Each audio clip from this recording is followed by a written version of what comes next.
Hello everyone, स्वागत है आप सबका यूट्यूब के इस नए वीडियो में जहां पे हम बात करने वाले हैं लीड कोड के इस नए सवाल की जिसका नाम है वैलिड पैरेंथेसिस।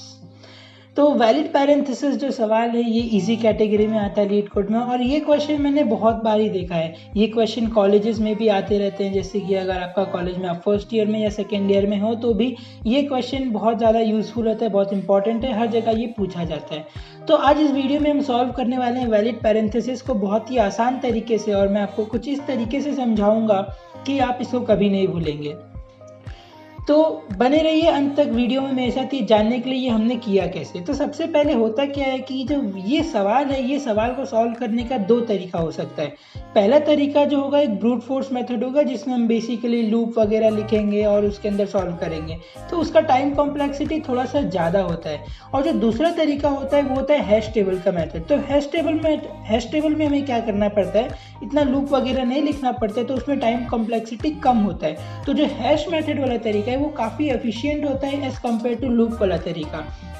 बट फिलहाल के लिए इस वीडियो में हम क्या करने वाले हैं, लूप वाले तरीके को देखने वाले हैं और उससे सॉल्व करने वाले हैं। अगले वीडियो में हम हैश वाला तरीका भी ज़रूर लेकर आएंगे, पर तब तक के लिए लूप वाले में बने रहते हैं और देखते हैं कि लूप से हम कितनी आसानी से सॉल्व कर सकते हैं। तो चलिए शुरू करते हैं। सबसे पहले हम क्वेश्चन पढ़ते हैं। तो क्वेश्चन में कुछ ऐसा दिया हुआ है कि given a string S containing just the characters open bracket close bracket open bracket, कुछ इस तरीके से, and determine if the string input is valid और नॉट।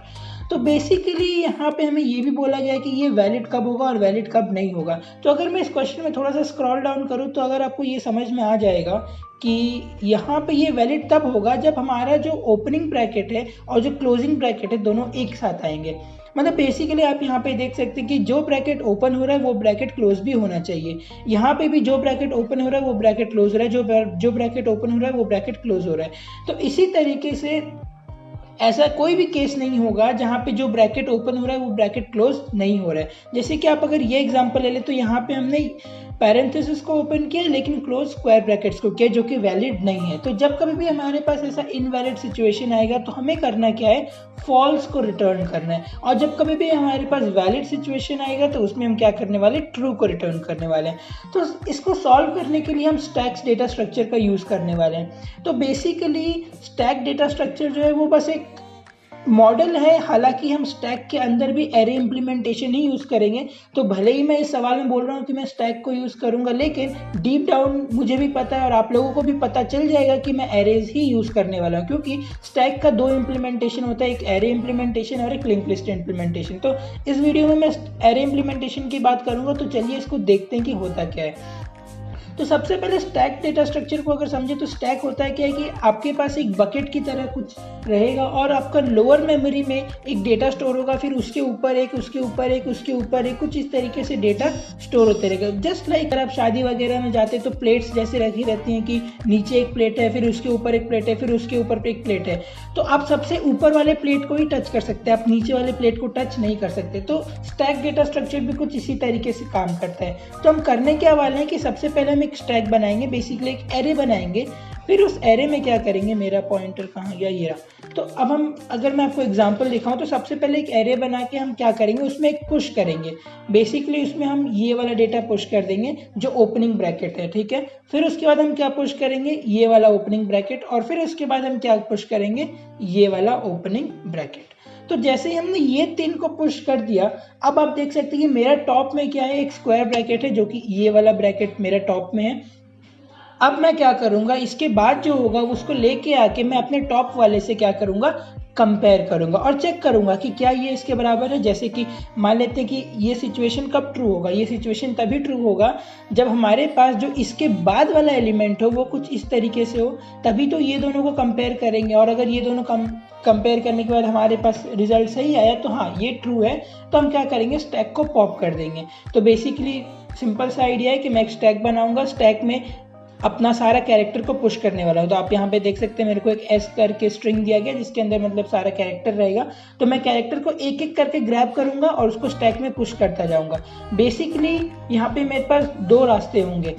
जब मैं इस स्ट्रिंग को, जब मैं इस स्ट्रिंग को आइटरेट कर रहा हूँगा तो या तो मेरे को एक ओपनिंग ब्रैकेट मिल सकता है या फिर मेरे को एक क्लोजिंग ब्रैकेट मिल सकता है। तो मैं लॉजिक क्या लगा रहा हूँ कि जब मेरे को एक ओपनिंग ब्रैकेट मिलेगा तो मैं स्टैक में पुश कर दूंगा, और जब मेरे को एक क्लोजिंग ब्रैकेट मिलेगा तो मैं स्टैक से पॉप कर लूँगा। तो इसी तरीके से मैं एंड तक देखूंगा क्या पुश और पॉप करने के बाद लास्ट में स्टैक मेरा खाली है।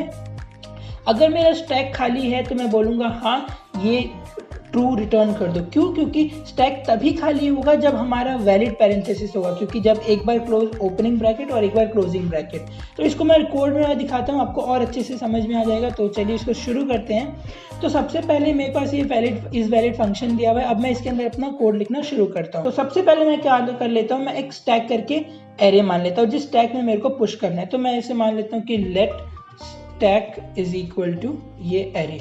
तो हमने ये एरे मान लिया। अब मैं क्या करूंगा, मैं इस एस को एक एक करके आइटरेट करूंगा। अगर मेरे को ओपनिंग मिलेगा तो मैं पुश करूंगा, क्लोजिंग मिलेगा तो मैं पॉप करूंगा, सिंपल। तो सबसे पहले आइटरेट करना शुरू करते, तो मैं आइटरेट के लिए अपना फॉर लूप लिखूंगा। तो मैं फॉर लिखता हूँ, for let I is equal to 0, I less than, आप एस डॉट लेंथ का यूज कर सकते हैं जावास्क्रिप्ट में। एस डॉट लेंथ अगर आप यूज़ करेंगे, और फिर यहाँ पे मैं लिख देता हूँ i++। तो मैंने यहाँ पे एक लूप लिख दिया जो कि इसको आइटरेट करेगा। अब इसको आइटरेट करने के बाद हमें चेक करना है कि इफ़ अगर ओपनिंग ब्रैकेट है तो उसमें पुश करेंगे। तो चलिए अब हम चेक करते हैं कि इफ़ s ऑफ i, मतलब s के जो ith कैरेक्टर है, मतलब i जब 0 होगा तो s ऑफ 0, मतलब 0th वाले इंडेक्स में, अगर 0th वाले इंडेक्स में हमारे पास ये एक ओपनिंग वाला पैरेंथेसिस है कुछ इस तरीके से, तो मेरे को क्या करना है, पुश करना है। या तो ये हो सकता है या फिर वो कर्ली ब्रेसेस या फिर स्क्वायर ब्रैकेट भी हो सकता है। तो अगर मैं लिखूँ कि ये, या फिर मेरे पास कर्ली वाला ओपनिंग भी हो सकता है, तो मैं इसको सिंपली कॉपी करके इधर पेस्ट कर देता हूँ। तो यहाँ पे ये आ जाएगा मेरा कुछ इस तरीके से, या फिर ये होगा, या फिर इसके बाद ये होगा। अगर मैं यहाँ पे करके ये लगा दूँ, तो अगर ये तीन में से कोई भी एक है हमारे पास, तो मेरे को क्या करना है, स्टैक पे पुश कर देना है। तो अगर ये सिचुएशन है तो मैं इसका बॉडी लिख देता हूँ स्टैक डॉट पुश। जिसको नहीं पता मैं बता देता हूँ कि डॉट पुश एक फंक्शन है जावास्क्रिप्ट में, प्री डिफाइंड होता है, हमें एरे में पीछे से पुश करने में हेल्प करता है। तो अगर मैं यहाँ पे डॉट पुश क्या करूँगा, एस ऑफ आई, मतलब जो डेटा है उसको मैं पुश कर दूंगा। तो अब हमारे पास स्टैक में अगर ओपनिंग ब्रैकेट होगा तो वो आ जाएगा। अब इसके बाद क्या करेंगे, अब हम इसके बाद अपना चेक करेंगे कि हाँ, अब इसके बाद क्लोजिंग ब्रैकेट जो है वो इसके बराबर है कि नहीं। तो मैं सिंपली इसके लिए लॉजिक क्या लिख देता हूँ कि इफ़, अगर इसको थोड़ा आगे करके टाइप कर लेता हूँ, इफ एस ऑफ आई, मतलब अब इसके बाद एस ऑफ आई, मतलब एक बार और आगे चले जाओ, अगर एस ऑफ आई में हमारे पास एक क्लोजिंग ब्रैकेट है तो इस तरीके से मैं यहाँ पे क्लोजिंग पैरेंथेसिस लगा देता हूँ। अगर ऐसा है तो हमें पॉप करना है, लेकिन पॉप कब करना है कि अगर ये ऐसा है और जो स्टैक का ऊपर वाला एलिमेंट है वो ओपनिंग वाला हो, तभी तो। अगर ऊपर वाला एलिमेंट कुछ इस तरीके से ओपनिंग होगा और तभी तो ये क्लोज होगा, तभी हमें पॉप करना है, नहीं तो नहीं करना है। तो अब हमें ऊपर वाले एलिमेंट को ग्रैब करना है। तो ऊपर वाले एलिमेंट को ग्रैब करने के लिए मैं क्या करता हूँ, एक वेरिएबल ले लेता हूँ टॉप नाम का। तो मैं सबसे पहले लेता हूँ कि let top will be is equal to, तो ऊपर वाले एलिमेंट में हम क्या करेंगे, एस ऑफ, एस हमारा एरे था, तो इसका जो nth वाला इंडेक्स, लास्ट इंडेक्स, तो s dot length -1, last index को हम इस तरीके से ग्रैब कर सकते हैं, लेंथ -1, क्योंकि लेंथ हमें उसका पूरा एक 5 या 6 वैल्यू दे देगा, एक क्योंकि एरे 0 से स्टार्ट करे तो हमें एक पीछे चाहिए। तो अगर मैं ये काम कर दिया तो यहाँ पे लिखूँ कि ये अगर ऐसा है, एंड इसके साथ ही टॉप वाला जो वेरिएबल है वो है इक्वल, यहाँ पे एक्चुअली डबल इक्वल होना चाहिए, मैंने पता नहीं क्यों सिंगल इक्वल डाला है। तो अगर ये जो टॉप वाला एलिमेंट है, ये टॉप वाला एलिमेंट क्या होना चाहिए, कुछ इस तरीके से ओपनिंग ब्रैकेट होना चाहिए। अगर ये ओपनिंग ब्रैकेट है और अगर ये क्लोजिंग ब्रैकेट है तभी हमें पॉप करना है, नहीं तो नहीं करना है। अब ये तो हो गया पैरेंथेसिस का बात। तो इसी तरीके से हमारे पास दो चीज़ और है जो कि कर्ली ब्रेसेस और स्क्वायर ब्रैकेट, तो उसके लिए भी हम अपना लॉजिक लिख लेते हैं। तो यहाँ पे मैं एक और का ये सिंबल डाल दूंगा और हम इसको सीधा कॉपी पेस्ट कर देंगे अपने दूसरे वाले लॉजिक के लिए। तो मैं जैसे कॉपी पेस्ट कर दूंगा, यहाँ पे मैं कर्ली ब्रेसेस को बंद कर देता हूँ और यहाँ पे मैं कर्ली ब्रेसेस को स्टार्ट कर दूंगा। तो अब इससे आप कंपेयर कर सकते हैं कि कैसे हो रहा है, और कंट्रोल V करके मैं एक बार और पेस्ट कर दूंगा। तो अब यहाँ पे भी मेरे को मॉडिफाई करना है अपने स्क्वायर ब्रैकेट्स के लिए, तो मैं यहाँ पे जाके फटाफट यहाँ पे बंद वाला कर देता हूँ और यहाँ पे आके शुरुआत वाला कर देता हूँ। तो ये हो गया हमारा लॉजिक। अब अगर ऐसा केस है तो हमें क्या करना है, स्टैक से पॉप कर देना है stack डॉट पॉप। तो अब हम करेंगे क्या, उसमें से एक निकाल देंगे। अब इसके अलावा अगर कुछ भी हो तो हमें सिंपली क्या करना है, रिटर्न फॉल्स। मतलब इसके अलावा और दुनिया में कोई भी सिचुएशन आ जाए, उस सिचुएशन में हम क्या करेंगे, फॉल्स को रिटर्न कर देंगे, क्योंकि इसके अलावा मेरा आंसर ट्रू हो ही नहीं सकता। आंसर तभी ट्रू होगा जब यही सिचुएशन वैलिड है, तो इसलिए मैंने फॉल्स कर दिया। तो अब हम लास्ट में क्या करने वाले हैं, अब अपना स्टैक को चेक करेंगे कि स्टैक हमारा खाली है या स्टैक भरा हुआ है। तो बेसिकली मैं स्टैक को कैसे चेक कर सकता हूँ कि उसका लेंथ जो है, क्योंकि स्टैक एक्चुअली है क्या, एक एरे ही तो है। अगर हम चेक करेंगे कि अगर एरे का लेंथ 0 है तो वो स्टैक खाली है, अगर एरे का लेंथ 0 नहीं है तो वो स्टैक भरा हुआ है। तो इसके लिए मैं सिंपल से लॉजिक लिख सकता हूँ कि if stack dot length stack.length, अगर स्टैक का लेंथ बराबर है 0 के तो मतलब स्टैक खाली है, और स्टैक खाली है मतलब हमें वही चाहिए था। अगर स्टैक खाली है तो हमारा आंसर ट्रू है, तो मैं क्या करूँगा, रिटर्न ट्रू। और अगर स्टैक खाली नहीं है तो अगर मैं लिख देता हूँ इफ, हालांकि ये लिखने की ज़रूरत नहीं है पर फिर भी कोड अच्छा लगे, थोड़ा सा समझ में आए, तो इसीलिए मैं length is not equal to 0, अगर ये लिखेंगे तो कोड थोड़ा सा हमें समझ में आ जाएगा बहुत अच्छे से। तो अगर ये वाला सिचुएशन है तो इस सिचुएशन में हमें क्या करना है, रिटर्न फॉल्स कर देना है। तो जैसे मैंने यहाँ पे रिटर्न फॉल्स किया तो एक्चुअली अब हमारा कोड कंप्लीट हो चुका है। तो चलिए इसको रन करके देखते हैं कि क्या सच में कोड काम कर रहा है या हमने कहीं गलत किया है। तो चलिए इसको मैंने रन किया है, तो ये रन हो रहा है, पेंडिंग आ रहा है, हमें यहाँ पे दिखा रहा है कुछ रन टाइम एरर है। तो कहीं ना कहीं हमने ज़रूर यहाँ पे एरर कर रखा है, तो एक बार चेक कर लेते हैं कि SFI ओके। तो जैसा कि मैंने यहाँ पे, मैं ये गलती बार बार करता हूँ, यहाँ पे उनको डबल इक्वल डालना है, क्योंकि ये कंपेयर करने वाला ऑपरेटर है। तो ये कंपेयर जो करता है ये हमेशा डबल इक्वल से कंपेयर करता है। Single equal basically value copy करने के लिए काम आता है। तो चलिए वापस से रन करते हैं, इस बार शायद कोड काम कर जाना चाहिए। तो फिर वापस से रन टाइम एरर, ओके मैंने वापस से कॉपी पेस्ट मारा था तो ये वापस इधर गड़बड़ कर दिया। ये कॉपी पेस्ट वाला तो बहुत झंझट चीज़ है। तो दोबारा रन किया हमने और देखते हैं फिर से रन टाइम एरर।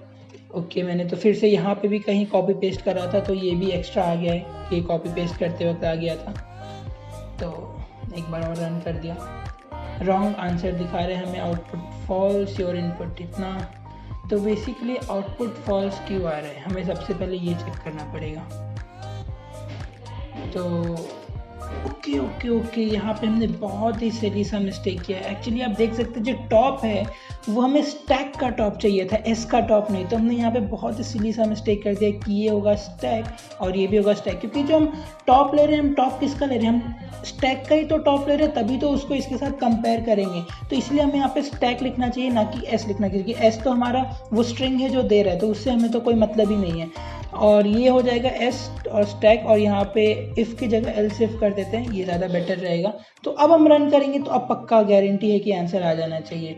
तो अब मैंने किया है रन, अब देखते हैं क्या आता है, एक्सेप्टेड। तो आप देख सकते हैं कि आंसर एक्सेप्टेड हो गया। तो चलिए इसको सबमिट भी कर देते हैं। तो अब देखते हैं कि सबमिट करने के बाद क्या आता है। ओके तो हमारे पास सबमिट करने के बाद में सक्सेस आ चुका है। तो आप देख सकते हैं 80 मिली सेकेंड्स लगा है, जो कि 69.13% जावास्क्रिप्ट यूज़र से अच्छा है। हालांकि this is not the best solution, जैसा कि मैंने आपको कहा कि इसको हम हैश टेबल से भी कर सकते हैं। तो तब तक के लिए इस वीडियो के लिए इतना ही। हैश टेबल हम अगले वीडियो में देखेंगे। अगर वीडियो पसंद आया हो तो लाइक और सब्सक्राइब ज़रूर कर दे और अपने दोस्तों के साथ भी शेयर कर दे, ताकि उन तक भी ये नॉलेज पहुँचते रहे। और बेल नोटिफिकेशन भी ऑन कर दे, क्योंकि हम इसी तरीके के वीडियोस लाते रहते हैं। अभी अगले वीडियो भी कुछ सीरीज़ बाद एक सीरीज़ आने वाला है, जिसमें हम जावास्क्रिप्ट का एक ऑनलाइन कोर्स लॉन्च करने वाले हैं, जो कि बहुत ही ज़्यादा यूज़फुल होगा आपके पहले जॉब के लिए। तब तक के लिए बस इतना ही, चलता हूँ, बाय बाय, पीस।